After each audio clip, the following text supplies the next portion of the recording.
طيب زكية سألت عن العقوبات، خليني أنا أسأل عن الإعفاء. هل يوجد إعفاء في بعض جرائم الاستيلاء على المال العام؟ وإذا وجد إمتى؟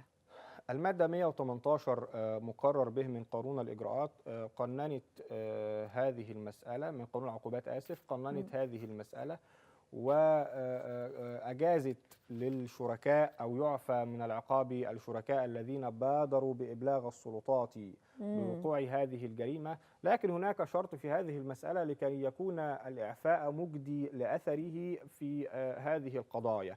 لا بد وأن يكون هذا الإبلاغ تم قبل اكتشاف السلطات لهذه الجريمة. آه. يعني مش بعد ما بنكتشف الجريمة بنبلغ، هناك فارق بين الإبلاغ والإعتراف. فإذا ما كان هذا الإبلاغ تم قبل اكتشاف السلطات والجهات المعنية المختصة، لربما يستفيد المبلغ من مم. هذا الإبلاغ ومن هذا النص في شأن إعفائه من العقاب في شأن العقوبة المقررة. لكن يا مم. سيدتي، القانون وضع شرطا آخر وهو شرط جوهري مم. في شأن الاستفادة من النصوص الخاصة بالإعفاء. وهنا بنلاقي إن هو أي جريمة من جرائم الاستيلاء بيتهم فيها شخص معين، فبنلاقي الناس بتجري على النيابة بتعترف، مم. وإحنا عملنا وعملنا وعملنا. طيب ليه بنعترف لما بنسأل الناس؟ عشان نستفيد من النص المعفي من العقاب. مم. لكن في حقيقة الأمر القانون حينما أجاز الإعفاء من العقاب وضع له ركنا جوهري، وهو أن يكون هذا الإبلاغ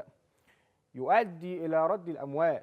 طب مم. ما أدى ما الإبلاغ ده ما تمش ما من رجعش خلاله أو ما رجعش الفلوس، الفلوس، صحيح، أو لازم لم ملوش يؤدي لازمة. هذا الإبلاغ إلى رد الأموال مم. المضبوطة أو الأموال المقال عنها بأنها استولى عليه من قبل أحد الموظفين العموم، لا مم. يستفيد المبلغ من اعترافه. وبالتالي إذا كان هذا الشخص الذي أخذ إلى النيابة العامة باعترافه وقرر من أنه فعل كذا وكذا وكذا رغبة منه في الإفلات من العقاب في شأن الاستفادة من النصوص المعفية من العقاب، مم. لربما يا سيدتي بعد التحقيق أو أثناء التحقيقات نجد أن هناك جرائم أخرى مرتبطة بالاستيلاء، جريمة تزوير مثلا، مم. جريمة غسل أموال. فإذا كان اعترف في الجريمة الأصلية فبالتبعية سيدخل في الجريمة الفرعية أو المنبثقة من هذه الجريمة، وهو في الأساس غير مستفيد من النص. طيب استفاد من النص، هل هيحاكم في شأن الاستيلاء ولا مم. هيحاكم في شأن التزوير ولا هيحاكم في شأن غسل الأموال صحيح. مثلا مم.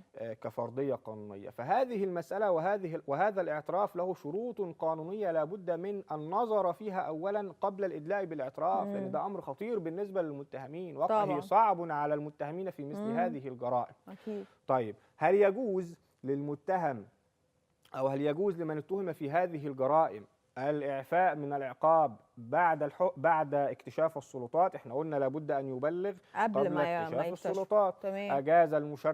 أجاز المشرع في هذه المسألة الإعفاء بعد اكتشاف السلطات إذا كان هذا الإعفاء سيؤدي إلى إرجاع الأموال. ده ومش بس مم. كده، في جزئية يعني هو بيدور على المصلحة العامة في النهاية. بالظبط، مم. حتى المتحصلين نفسهم من مم. تحصل على أموال أو هذه الأموال كانت متحصلة من جريمة استيلاء مثلا مم. وقام بالإبلاغ ورد هذه الأموال فيعفى من العقاب. صحيح. والقانون هنا قرر من أن جزءها أو كلها أو جزئها، وهذه الأمور في النهاية هي أمور يعني تقديرية للمحكمة. ولكن نوضح دائما مع مم. سيادتك حينما يكون الحديث يدار حول القضايا المتعلقة بالمال العام أو جرائم العدوان على المال العام أن الاعتراف مم. المعول عليه هو الاعتراف أمام المحكمة. فيجب أن نكون متريثين، يجب أن نكون لدينا من وجهة النظر القانونية الخاصة في شأن الاعتراف